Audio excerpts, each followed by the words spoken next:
Welcome to Pointe To Rise, your podcast that gives you permission to dream big, take messy action, and turn your talent into profit while turning your back on perfection. My name is Susanne Purcell, high performance and mindset coach, former international ballerina, profitable entrepreneur, and founder of Pointe To Rise, a movement designed to empower dancers. It is my mission to use my own story as an inspiration for today's generation of dancers. And now sit back, stretch, warm up, or sip your coffee and love learning how much it matters to point at yourself first to rise to all that you are capable of. Thank you, Beth. You're the best. And we're back. Oh my gosh, what a journey today. But we're here. Yay. I know we are here for the second part of worthiness. So we want to really dive into helping you understand that you are worthy. You're so worthy. You don't even know how worthy you are actually. And how you can find that place of worthiness so you don't feel taken advantage of at times, or you feel empty, you feel like you keep giving without receiving back. And we're going to dive into that today. So in all transparency, you're going to laugh your off. We've been on Zoom for the last 33 minutes trying to figure out how to hear each other because it wasn't working. Husband 911 was on a conference call with us, troubleshooting. But now we know. Okay. Now we know, now we know. So we figured it out. So in good old money and art fashion, how was your last week? And I just want to back up to the week prior. You were flying high, literally in a really, really great way from your jump out of a plane. Yeah. So what's the update? Has really just pushed my boundaries in that sense of what are you resistant to and move through it. So I've just kind of had I don't think you can top skydiving, but that exhilaration and that experience of feeling like, wow, if I can do that, I can literally do anything. It is so a mindset. I literally just leaned out of a plane and just fell. And then I could do anything.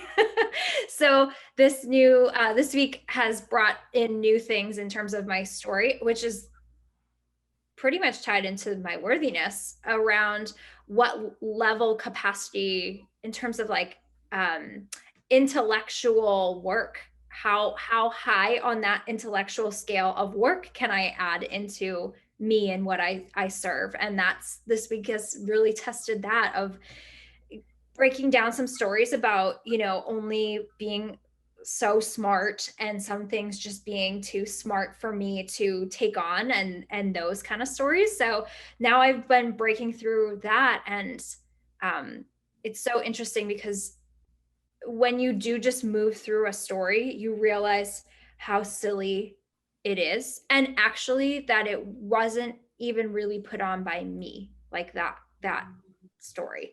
So it's really awesome. I've gotten really uncomfortable the last couple weeks. Both weeks I've had times where I'm like, I don't want to go do the thing that I'm about to do.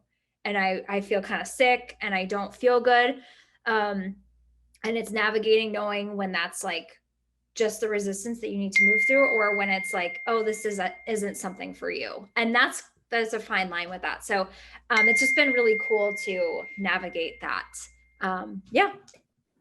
That's me. I'm real uncomfortable for growth right now.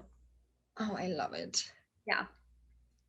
When you say, you feel sick and your body actually physically reacts to the pushing you outside of your, not necessarily comfort zone, but your zone of what's familiar to you. Yeah. Definitely feels right? Weird.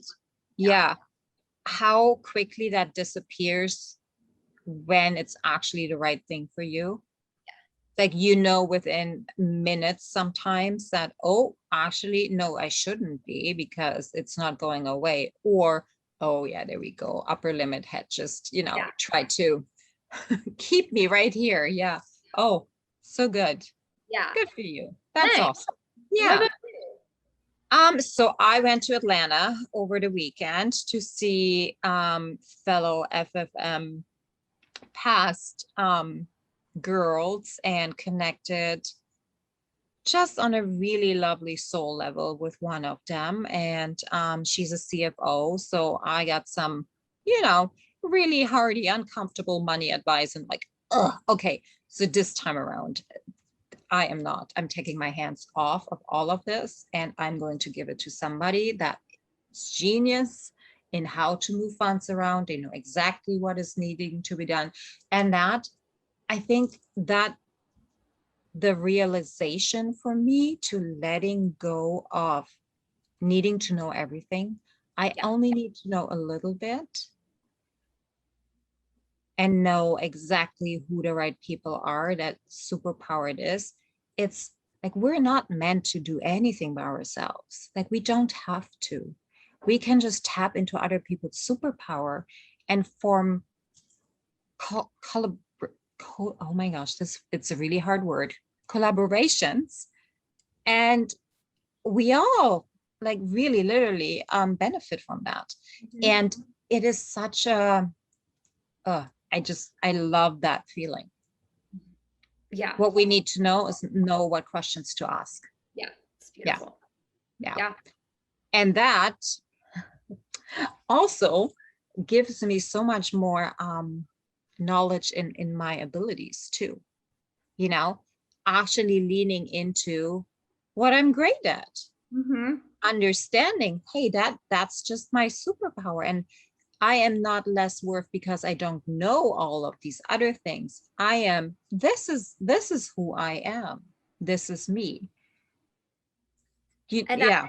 actually think that that is a level of having worthiness, because I found the more worthy I feel, the less I need to control everything to prove that I am smart enough, good enough, talented enough, whatever, because I realized that my need to control everything and not to ask for help or not to delegate somebody else, pay somebody else to do tasks for me, was because I didn't feel good enough. So my pride wanted to do it all to show that I was good enough. So I actually think being able to relinquish responsibilities on other people is actually a big sign of worthiness. So Dun, dun, dun. Look at that beautiful here you go. segue. So I so agree. And we'll just stay there for a second. When we look at the arts as general, in terms of control and hiring things out and who does what, I see a lot of, we need this for free. You're on the board, so we need legal advice from you for free, or you need to put this event on for free. There is not the energy exchange, I'm gonna get really woo-woo, the in a good way. That's whatever you want to see. Like it works for me. The flow of energy without any constriction is interrupted. It's not because we're asking for something, because we're asking for help. No, it's because we're expecting it. Mm-hmm. Because the arts expect it because they're underfunded. It's that old story. We talked about stories while we're on the phone. The old stories that we then actually look at later on, they serve us to a certain point until they're not anymore. Mm-hmm. And I feel this dependency and look at me, poor me kind of attitude and story that performing arts have, literally, because they do not know their own worth. As we established last week, like even arts in general does not know its own worth. And this is why it is fighting for existence and having these matches between the people performing in these organizations, right? So if they could take that worthiness back and understand and actually also have the ability to exchange energy in form of money for services, what other great services could they actually employ, and what would that do to excel their business? Yeah. Right? Like it is such, it's a circle, it's a flow of energy that is somewhere interrupted. And this is why we're seeing all of these terrible things happening. Today, I got an article sent by a good friend by Bejar Bale, is a very, very famous European company. I mean, I worked with Bejar when he was in Berlin, and that was like, oh my gosh, you did what? His company is now under the microscope for heavy abuse of power. And I mean, he has passed away, but the legend is still there and the name is still there, and he just doesn't deserve that kind of association just because somebody else, his successor, chose to manipulate and really misuse the place of power he was put into. Mm-hmm. So when we're talking about unworthiness, we're only reacting this way. We're only dealing or acting in these kind of ways and misuse of power because we do not know our worthiness. Yeah, absolutely. Absolutely. I think we figured it all out. I'm so proud of us. Like, it's so easy. Okay, so let me ask you this question. I'm gonna put you on the spot here. In our own journey of worthiness and finding our worthiness again, and just know that this is an ongoing journey. This is never going to end. I find areas every single day where it's like, oh, interesting. Mm-hmm. Yeah. So where do you remember where you started? Yes, I do. And you can put me on the spot and it's going to be quite an open book. It was really at the rock bottom of my husband and I's relationship. He is now almost sober for 4 years. On the 21st, it'll be 4 years. But this time, 4 years ago, was really rock bottom for both of us. Mm-hmm. And I had to get really humble with myself. This was pre-working on myself too. I wasn't even meditating again yet. I had to get humble with myself and understand that although I wasn't acting with the addiction behaviors, I also kind of was, because I was very codependent. I had a lot of codependency. I tolerated a lot, and I allowed for the 2 to 3 years previously collectively to be something that was like a roller coaster ride that I was on, that I wasn't even strapped in, and I was like just holding on for dear life, that I was choosing to be on that ride. And so it was a really interesting time, because as he voluntarily decided to go to an inpatient facility for 30 days. He thought that was what he really needed to do, because he did not know where to even begin, but he knew he needed to stop in that 30 days. So we're only like a week shy of this. In that 30 days, somehow meditation just dropped back into my life.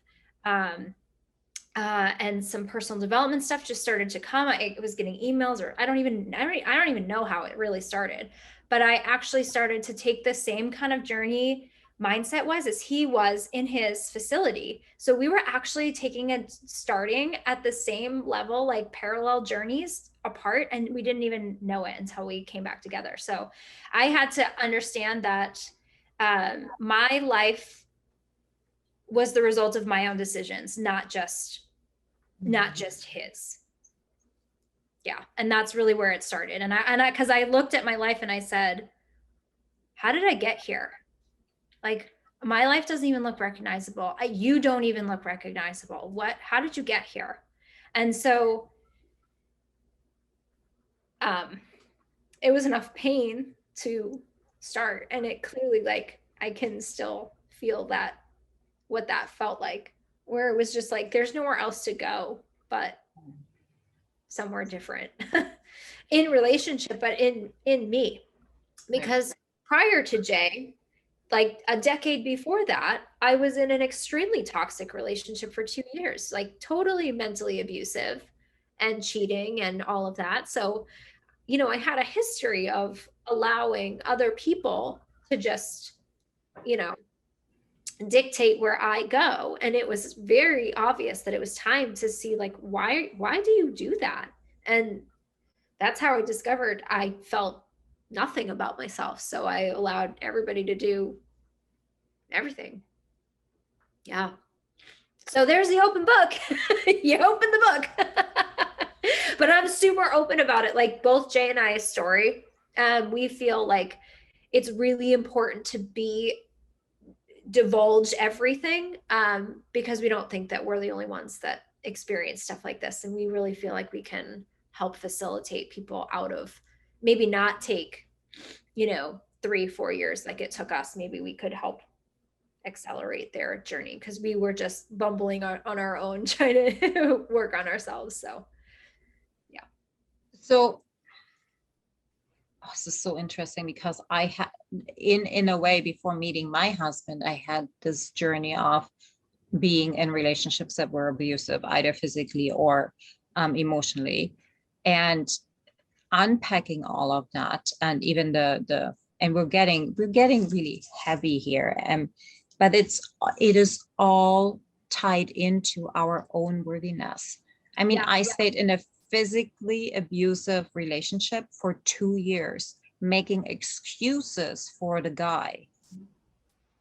And I'm not saying that this is only happening in the performing arts world. It is across the world, particularly women have that struggle with feeling worthy. But the first thing really is to look at your life. Is it really where you want to be? Can you say clearly what you want and what you don't want? And if you're not, then, and that's okay, just start somewhere. Start with saying, okay, I don't want these things. You may not know yet what you actually want. Yes. And it's still hard for me. So what do I actually want? Right. Because I feel like I'm going to put myself in another box. Like I want to be open. Yeah. Right. But it start with what do you not want? What are the things in your life that absolutely have no room in your life anymore? And you clearly 4 years ago had that experience, and it came to you. I don't like this, all of this. I don't want that anymore. Right. And it's going to change. Yeah. Right. And then that just, honestly, that started the snowball, because it was in it wasn't just in my relationship or relationships. It was everywhere. If you act one way in one area, you act that way in everything. And so it was just really helpful to start to have awareness. I was living so unconsciously and being dictated by whatever anybody wanted from me. So, I didn't feel like I really had control of my career, because I felt like I didn't stand in worthiness of what I really wanted, what I was worth. I would just take contracts and not negotiate. I wouldn't negotiate pay. I would just accept the first offer. I would just be like so thankful that somebody wanted me, and I would take the job. And so it was all of those things. And I think if you can just start to reflect on take a look at your life. That's what happened. I kind of like took a bird's eye view of my life. And that was when I said, I don't recognize my life. Like who are you? Who is this person? And what direction are you going in? This isn't what you 10 years ago thought your early 30s was going to look like. And how'd you get here? And I had to go back and figure it out. And so that's how I started. So I just looked at every area of my life and said, is this the ideal? Is this you were so excited? And at the time, every aspect was absolutely hell no. So I just kind of took inventory. And it just started one thing at a time. First, for me, in my situation, it was my relationship needed to change, or my marriage was going to be done. And I did, that was my first step that was my first strength, is to have the strength. Like I mustered everything that I had at that time, which was very dimmed. And I went to Jay and I said, I can't do this anymore. Like, I love you, but I can't have nothing. I can't like feel nothing in me because I'm just loving you and there for you. And you have to do something. And I know that this is something that you have to deal with. And it can't be me, but I can't be here if this continues. And so I had the strength. I had an 8-month contract coming up, and I said, whatever you need to do and reflect. And if this matters, like, I will give you this contract. And then afterwards, I need to go work on a ship again, or I need to go back to New York, or I need to go do something for me.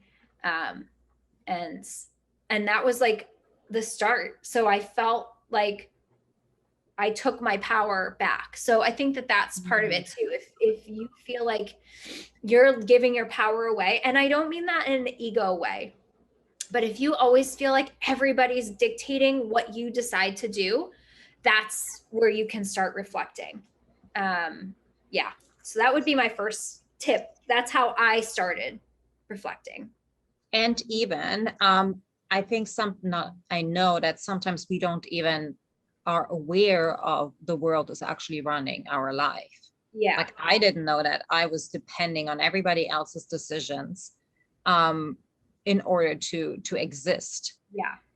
The first inkling I had was when I completely, when I made my first own decision to leave Berlin. And I'm like, why does this feel so good?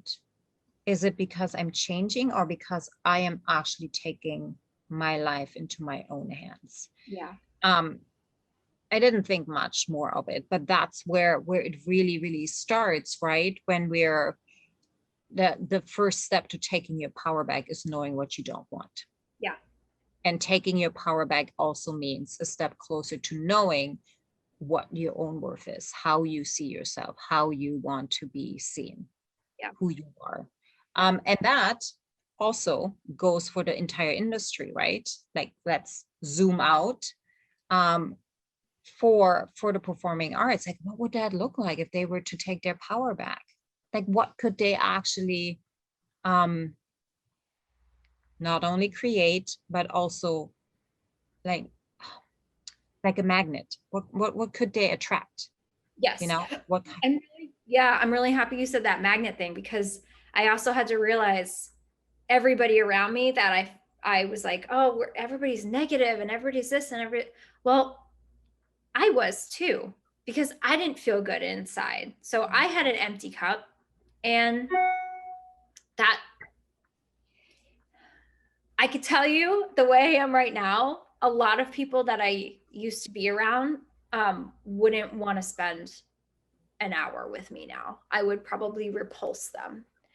So I had to understand that that was coming from me too, because we're magnets. Right. Yeah. Exactly. Yeah. Yes. Okay.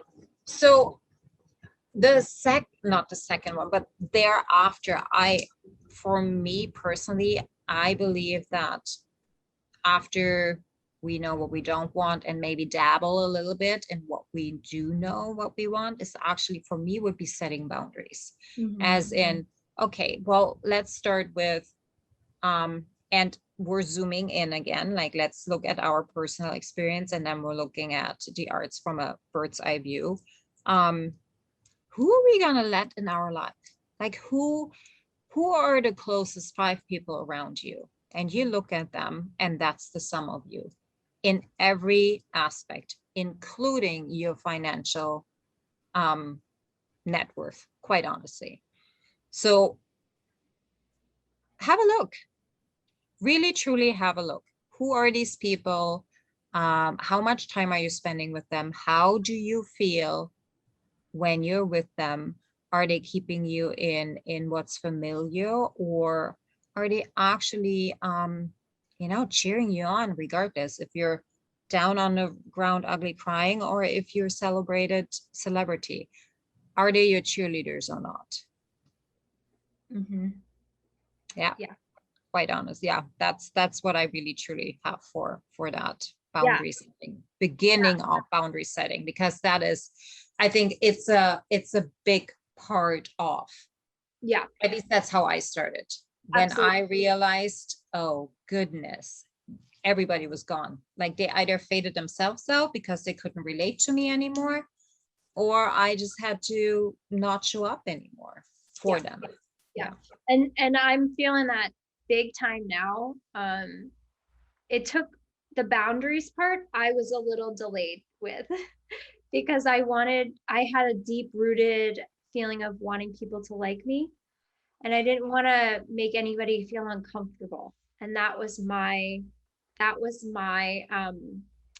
something, I had been taught and heard, be a good girl.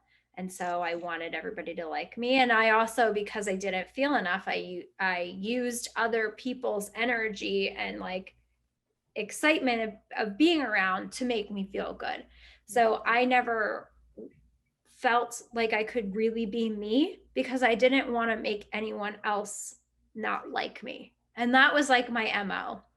And I actually really had a hard lesson in that last year of feeling really, really, really stagnant and feeling like not the same emptiness that I felt like what I just shared with Jay 4 years ago, but a different level of emptiness where I just felt like if I wasn't me, I was going to burst.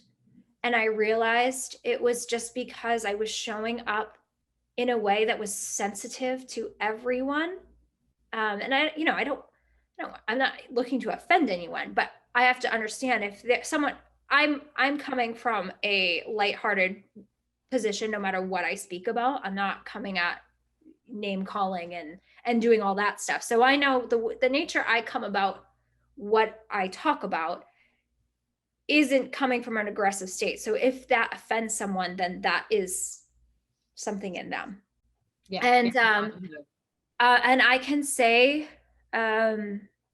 energetically, it feels like I have really lost most people at this point. Like I'm gaining new and meeting new beautiful people now, but people who were in my life, it feels like nothing was ever said, nothing was ever whatever, but just feels like collectively over my whole network, it's like the energetic door has shut because I've shown up in a way that they just don't, they either don't resonate, they don't understand, or they're not like hearing me anymore. And that is okay. Like I actually finally at that point to just be okay. We're all on our own journeys, and I have to be me. Like I have to. I was gonna burst.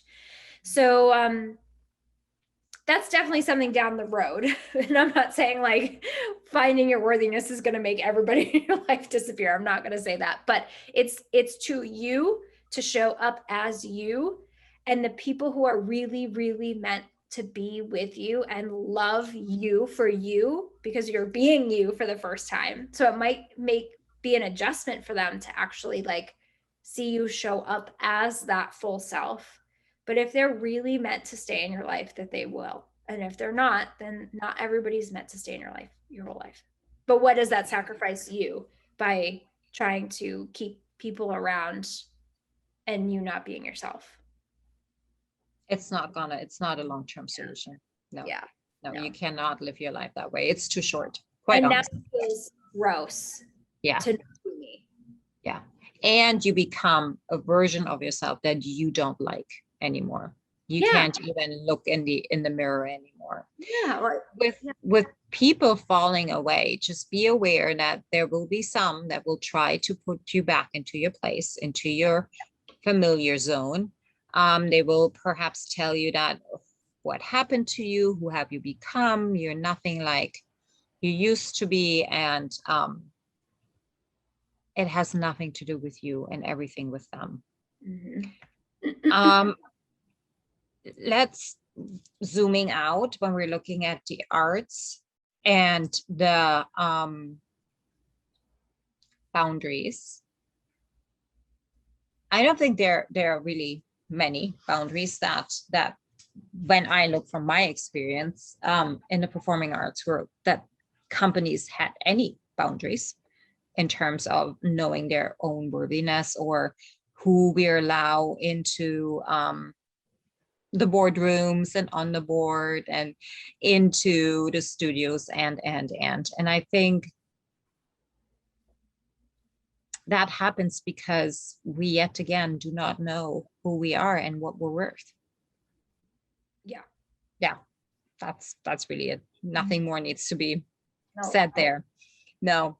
Let's give one more nugget in terms of, so we had knowing what you don't want, know what you want, boundaries. What else would you suggest? For me, I take a daily reflection of, and this isn't something that's necessarily easy, but what fills your cup? What can you do for yourself each day that is something that just makes you feel great? Because when I started to treat myself better, I naturally started to feel worthy of feeling good. Mm-hmm. Not for any other reason, not for somebody else, but literally just for me. So can you take inventory on things that make you feel good, but just do one thing a day that's for you? Whether it's literally like in the mornings, I'm obsessed with my morning routine, or one of my morning things is to take my cup of fresh French pressed coffee, go outside on my porch by the lake, and take, even if it's 10 minutes for myself. And usually my cat joins me. And we just sit out there and we watch the birds. And we have these crazy pelicans that dive, like literally dive bomb to get their breakfast. And they're hilarious. And that makes my morning. And I took 10 minutes, even if there's other stuff going on. So what can you do to do that each day and get used to feeling good just because? You said it so beautifully. You're feeling worthy of feeling good. Yeah. I didn't even know that was a choice. I had no idea that I could make the choice whether or not I'm feeling great. I didn't know that, wait, I can actually do something towards it. It just does not just happen to me.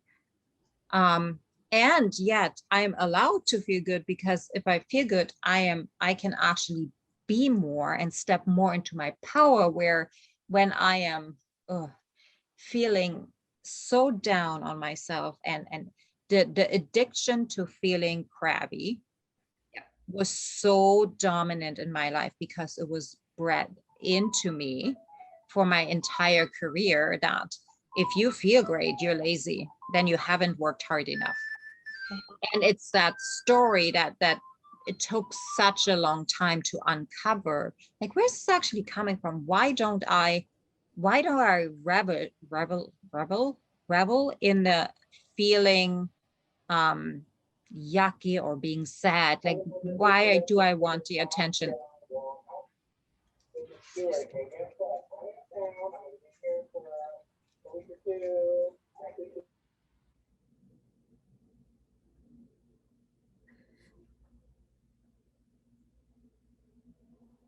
Okay, he can cut this out. This is so funny. It's like true podcasting today. Mm-hmm. It's the addiction of not wanting to feel good, because we believe that actually is associated with being lazy. Yeah. That's all I really have for that. Yeah. Totally. Yeah. I would say that, I mean, this is a really deep topic, but these are great starting points. Yeah. So I this could be a topic we could continue to talk about. All day long, every episode. Yeah. Maybe we have to reword this whole structure. So now, just to close it down for today, you may ask yourself, what does it have to do with money or with your, with your paycheck? Well, it has everything to do with money, because if you are feeling unworthy of receiving, if you don't feel worthy of receiving compliments, then you also will not feel worthy of receiving an energy that pays for what your services are. And if you're not getting paid, you're not going to get food in your belly, and you're not going to be able to have more choices and more availability of the things that will make you a better artist, a better human being. It's just not going to happen. You will literally energetically repel money from coming to you if you don't feel worthy about yourself. Yeah.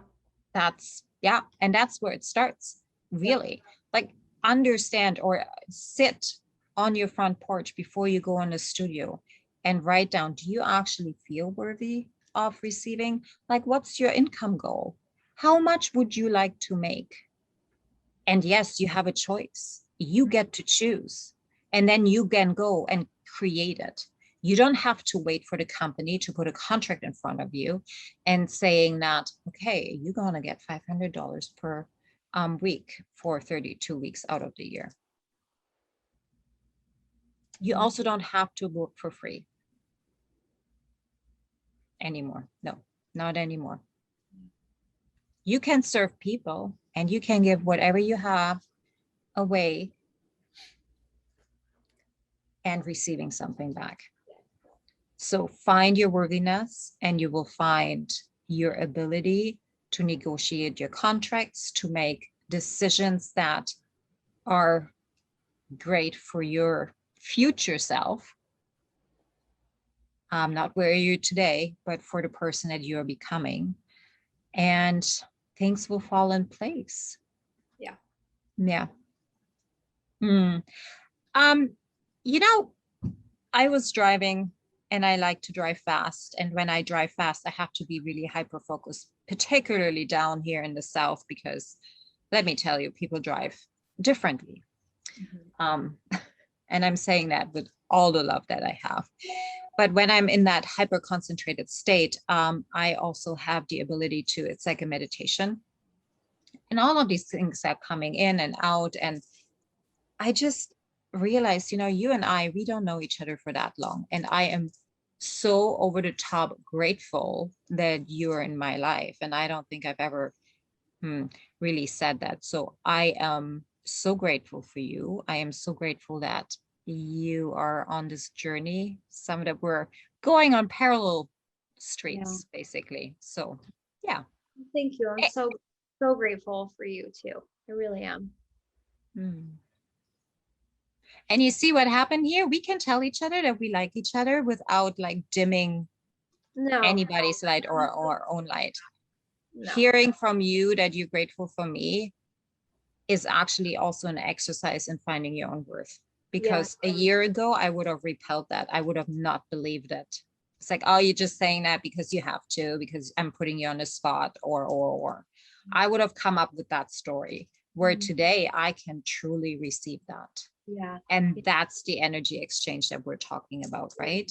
The competitive nature of me is, and I can absolutely say, I won't say most things are gone for me, but in this sense, competition is absolutely out of me now. I have no interest in competing because I don't care. Like I don't, and what I say about I don't care is I'm not threatened because somebody else is successful. And I always was before. And now I look at that and I think, oh my goodness, no, we can all literally thrive, like all of us, because we're all so different. You and I, personality wise, even though like the way we deliver stuff is very different. So we could be doing the exact same thing on paper and come out with a totally different product that will appeal to different people because we are different. Yes. So yeah, I that is one of the biggest gifts for me, because I was so competitive before. And I think that that's also why accolades are new. It's a new thing, but I just like don't care about them. I don't care about titles. I don't need to tell you I'm this and that, and I just won this, and I'm on the cover of this. Like, I actually like literally don't care now, which is so interesting because that's all I cared about before. And so that's been the biggest shift for me, is just, I'm just not interested in that. So that's Wow. for me. Yeah. That's huge. And that actually is a sign of finding so much more worth in yourself, right? Yeah. Because their Yeah. life won't dim yours. Yeah. Because if you do something that's awesome, why would that make me, I don't know. Now I'm like, why would I feel like that makes me less because you did something great. That doesn't make me less. It makes you freaking awesome because you just did the thing. And I'm going to go do something too, I'm sure. Like, that's where I'm at. So Awesome. here I am. All right, you guys. Well, thank you for tuning in. You could shine a light on this podcast by just simply sharing what has been your biggest aha moment or a takeaway, because that actually fills my cup to hear, hey, we are making a difference. Like, these conversations are not just for you and I. And if that's the case, that's cool too, because my cup is always full after this time we have on Mondays. Expending that energy and putting it further out and sharing what has been your takeaway would mean the world to us. And we're sending you guys so much love. Thank you for tuning in. Till next week. Bye-bye. Thank you so much for listening. If this message resonates with you, please pass it on to someone who needs to hear this right now. And if you like what you've heard, your feedback will go a very long way. If you just take 30 seconds and leave me a 5-star review, that would mean the world to me. Till next time, point at yourself to rise to all that you are capable of.